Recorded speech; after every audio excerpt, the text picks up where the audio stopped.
सारा, बड़ी देर हो गई, डेविड अभी तक नहीं आया।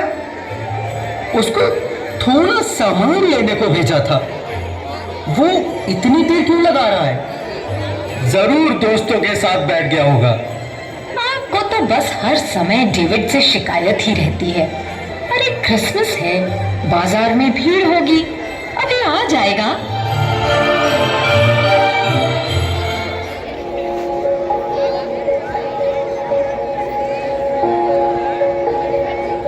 लो, आ गया तुम्हारा लाडला। सामान भी नहीं लाए, क्या हो गया?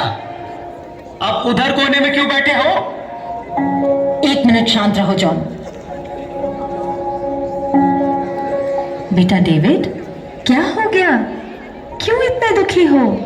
किसी से झगड़ा हुआ क्या? चलो चलो चलो, जल्दी से तैयार हो जाओ, प्रेयर सर्विस में जाना है ना। देखो, तुम्हारे पापा और मैं कब से तैयार होकर तुम्हारा इंतजार कर रहे थे।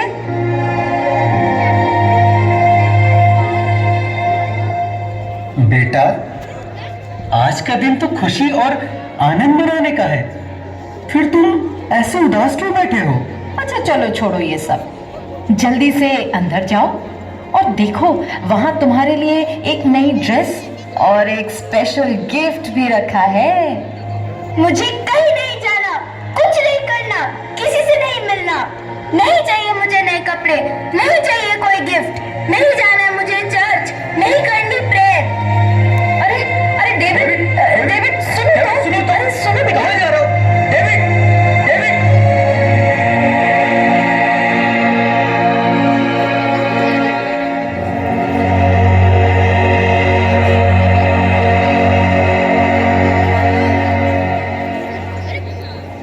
डेविड, डेविड, प्यारे बच्चे, नींद से जागो। समय आ गया है कि तुम प्रभु और उनके वचन के बारे में जानो।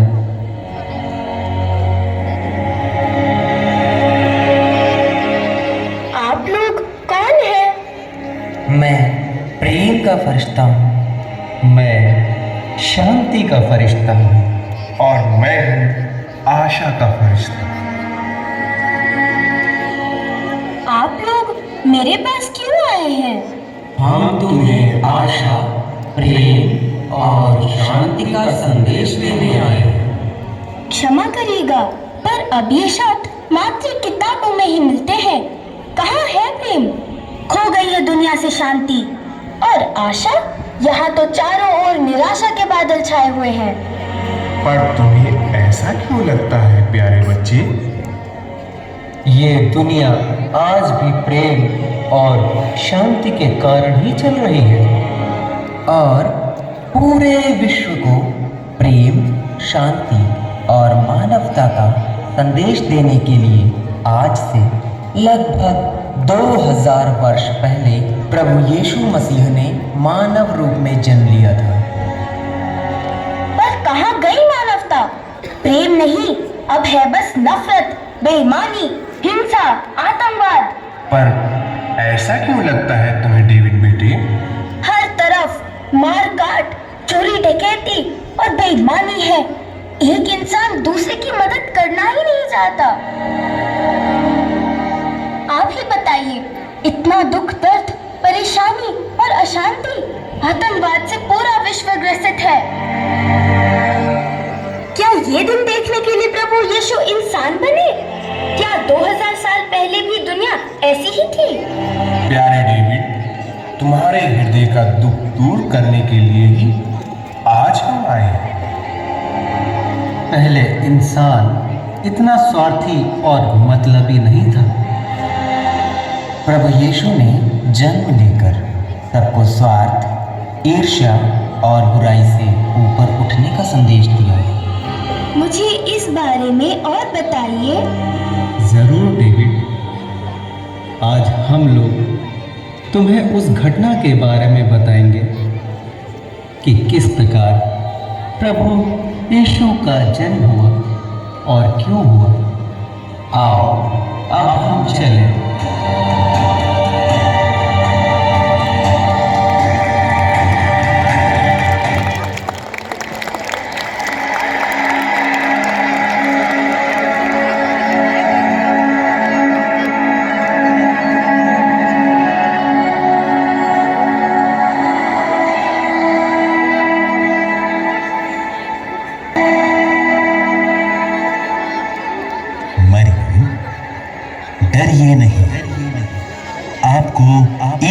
की कृपा प्राप्त है। देखिए, आप गर्भवती होंगी, पुत्र प्रसव करेंगी और उनका नाम ईसा रखेंगी। वे महान होंगे और सर्वोच्च प्रभु के पुत्र कहलाएंगे। प्रभु ईश्वर उन्हें पिता दाऊद का सिंहासन प्रदान करेगा। वे याकूब के घराने पर सदा सर्वदा राज्य करेंगे और उनके राज्य का अंत नहीं होगा। ये कैसे हो सकता है? मेरा तो पुरुष से संसर्ग नहीं है। पवित्र आत्मा आप पर उतरेगा और सर्वोच्च प्रभु की शक्ति की छाया आप पर पड़ेगी। इसलिए जो आपसे उत्पन्न होंगे वे पवित्र होंगे और ईश्वर के पुत्र कहलाएंगे, क्योंकि ईश्वर के लिए कुछ भी असंभव नहीं है। देखिए, मैं प्रभु की दासी हूँ। आपका कथन मुझ में पूरा हो जाए।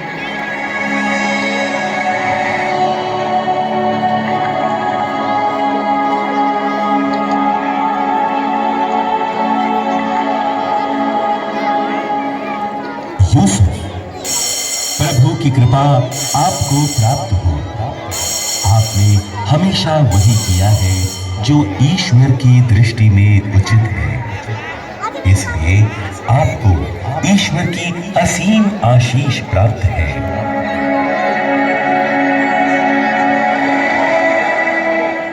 आप कौन हैं और आपकी इस ईश्वरीय आशीष का क्या मतलब है? यूसुफ, दाऊद की संतान, अपनी पत्नी को अपने यहाँ लाने में नहीं डरे, क्योंकि उनके जो गर्भ है वो पवित्र आत्मा से है। वो पुत्र प्रसव करेंगे और आप उनका नाम ईसा रखेंगे, क्योंकि वे अपने लोगों को उनके पापों से मुक्त करेंगे।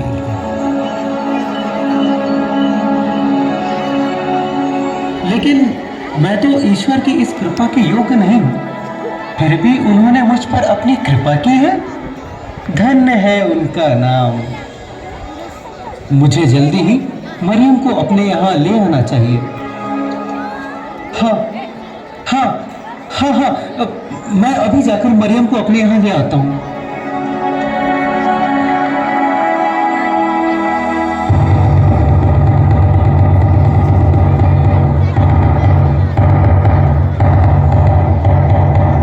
सुनो सुनो सुनो, राजाधिराज रोम सम्राट श्री कैसर अगस्टस महान का ये फरमान है कि सभी लोग अपने अपने कुल और जाति के नगरों में जाकर जनगणना सूची में अपना नाम दर्ज करा ले। जो कोई भी राजा की इस आज्ञा का उल्लंघन करेगा उसे कड़ी से कड़ी सजा मिलेगी। सुनो सुनो सुनो।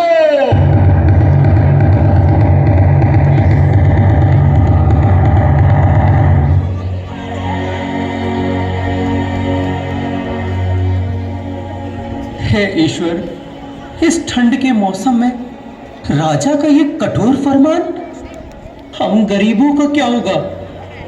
खैर, राजा की आज्ञा है, उसका पालन तो करना ही होगा।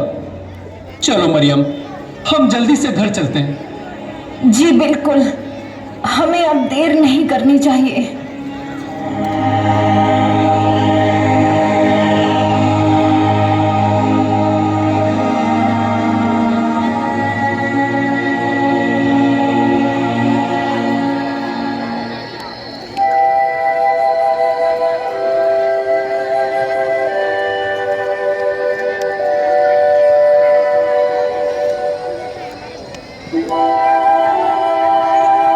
स्वामी, हमें और कितनी दूर जाना है? अब मुझसे बिल्कुल चला नहीं जा रहा। बस थोड़ी दूर और। वो देखो, वो जो दूर नगर दिखाई पड़ रहा है ना, वही है हमारे पुरखों का नगर बेथलेहम। बस वहीं तक तो जाना है। नहीं स्वामी, अब मुझसे बिल्कुल भी नहीं चला जा रहा है। भाई, हम बड़ी दूर से यात्रा करके यहाँ तक पहुँचे हैं। क्या हमें रात बिताने के लिए कहीं पर थोड़ी सी जगह मिल जाएगी? आपने तो काफी कठिन सवाल कर दिया है। नगर में तो भीड़ इतनी बढ़ गई है कि पांव रखने तक की भी जगह नहीं बची है। अगर आपके पास किराया देने के लिए पर्याप्त धन है तो कहीं भी जगह मिल जाएगी, नहीं तो आपको खुले आकाश के नीचे ही रात बितानी पड़ सकती है। वैसे तुम लोग हो कौन, कहाँ से आ रहे हो? मैं दाऊद वंशी यूसुफ हूँ। हम नाजरेत नगर से आ रहे हैं राजा की आज्ञा अनुसार अपना नाम लिखवाने। ये मेरी पत्नी है मरियम। इसकी हालत गंभीर है। क्या कहा? हालत गंभीर है? और तुम लोग नासरत नगर से इतनी लंबी यात्रा करके यहाँ नाम लिखाने आए हो? जरा अपनी पत्नी की हालत देखो। क्या ये समय इतनी लंबी यात्रा का है? अरे तुम्हें अपनी पत्नी का जरा भी ख्याल नहीं है? क्या करें भाई, मजबूरी है। विदेशी शासन है और काफी सोच समझकर कदम उठाना पड़ता है। लगता है अब हमें खुले आकाश के नीचे ही रात गुजारनी पड़ेगी। ऐसा ना कहो बेटी। इंसान इंसान की कदर नहीं करता तो क्या हुआ, ईश्वर तो जानता ही है। देखो, नगर में कई गौशालाएं हैं। अब सराय में तो कहीं रहने की जगह नहीं मिली है, इसलिए अगर तुम चाहो तो किसी एक गौशाला में आज की रात गुजार सकती हो। काश काश हमें किसी गौशाला में ही थोड़ी सी जगह मिल जाती। अवश्य बेटी। आओ यूसुफ, मैं तुम्हें एक गौशाला दिखा देता हूँ। तुम दोनों वहीं जाकर आज की रात गुजार लेना। अगर चाहो तो कल दिन में कोई दूसरी जगह खोज सकते हो। आओ मरियम, मैंने कहा था ना कि ईश्वर कुछ ना कुछ प्रबंध अवश्य करेगा। हे ईश्वर, तेरा लाख लाख शुक्र है।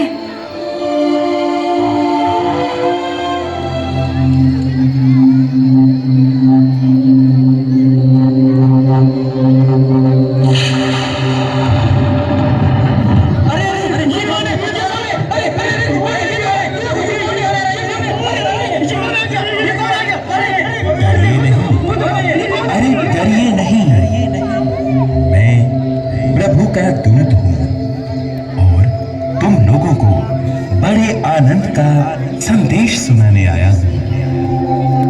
कौन हो तुम? कौन हो तुम? भाई, मैं प्रभु का दूत हूँ। प्रभु का दूत? डरो मत, इधर देखो, मेरी ओर देखो।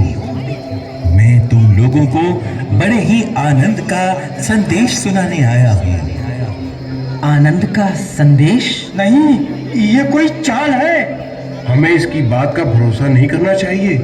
पता नहीं ये क्या कर दे। अरे जाओ नहीं, जाओ नहीं, रुको, मेरी बात सुनो। संसार के मुक्तिदाता, गरीबों के मसीहा ने जन्म ले लिया है। मैं उन्हीं के जन्म का संदेश सुनाने के लिए तुम्हारे पास आया हूँ। क्या कहा? गरीबों के मसीहा? यानी कि क्या मसीहा ने जन्म ले लिया है? परम पावन ईश्वर के पुत्र ने बेथलेहम की एक गौशाला में जन्म लिया है। यदि तुम्हें मेरी बातों पर विश्वास नहीं है तो जाओ स्वयं देख लो। तुम एक बालक को चरनी में लेटा और सफेद वस्त्र में लिपटा हुआ पाओगे। वही मसीहा है। लेकिन आप इतना बड़ा अद्भुत समाचार सभी बुद्धिमानों को छोड़कर हम गरीबों को ही क्यों सुना रहे हैं? क्योंकि वो गरीबों के मसीहा है। क्या कहा? गरीबों का मसीहा? हाँ, गरीबों के मसीहा। लेकिन वो मात्र गरीबों के ही मसीहा नहीं, बल्कि वो हर एक जरूरतमंद व्यक्ति के मसीहा हैं। चलो चलो हम अपने मसीहा का दर्शन करने चले।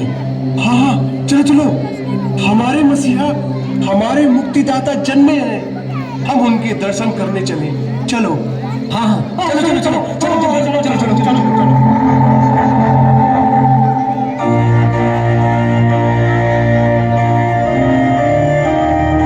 यही है हमारे मुक्तिदाता।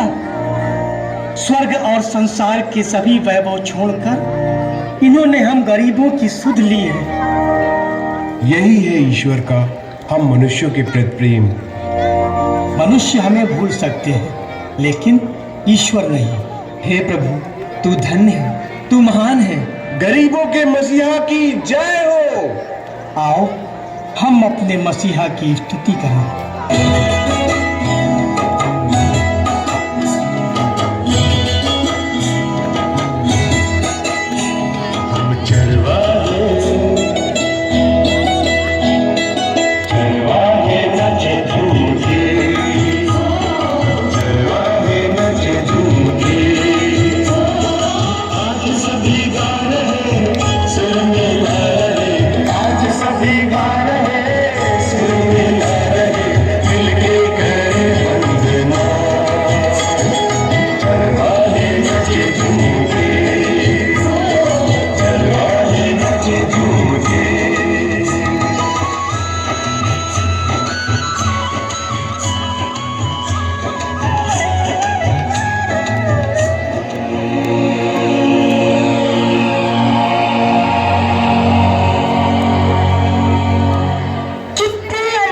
रही होगी वो।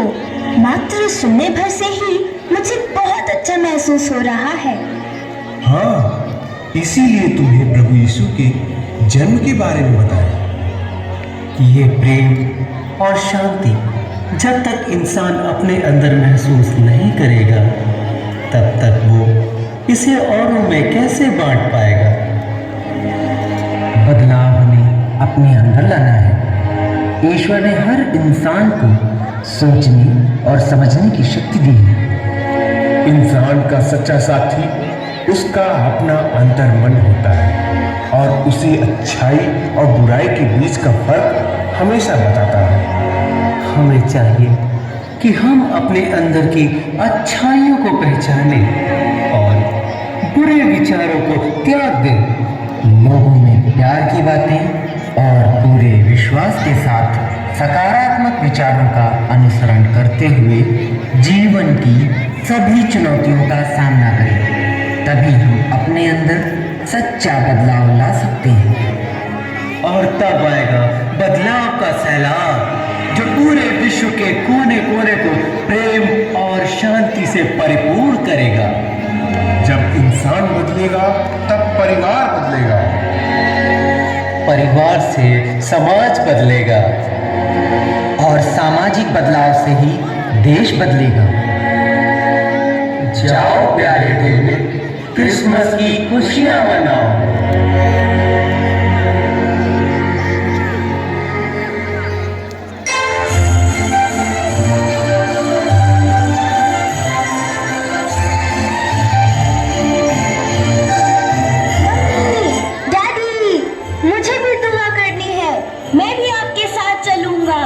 अरे डेविड, तुम सो गए थे बेटा, इसीलिए हम लोग अकेले ही आ गए। बहुत अच्छे लग रहे हो डेविड। नए कपड़े पहनकर अच्छा लगा ना? जी मम्मी, आज न सिर्फ मेरे कपड़े नए हैं बल्कि मन में भी नई जान है और नया विश्वास है। लाख बुराइयां हमें घेर ले, फिर भी हमें सत्य और प्रेम का रास्ता नहीं छोड़ना चाहिए। यही संदेश है ना प्रभु यीशु का? यस माय सन, पर तुमने ये सब कहाँ सीख लिया? फिर बताऊंगा डैडी, पर अब मुझे प्रभु यीशु और उनके संदेश पर पूरा भरोसा है। चलिए चलिए, कहीं हमें दुआ के लिए देर ना हो जाए।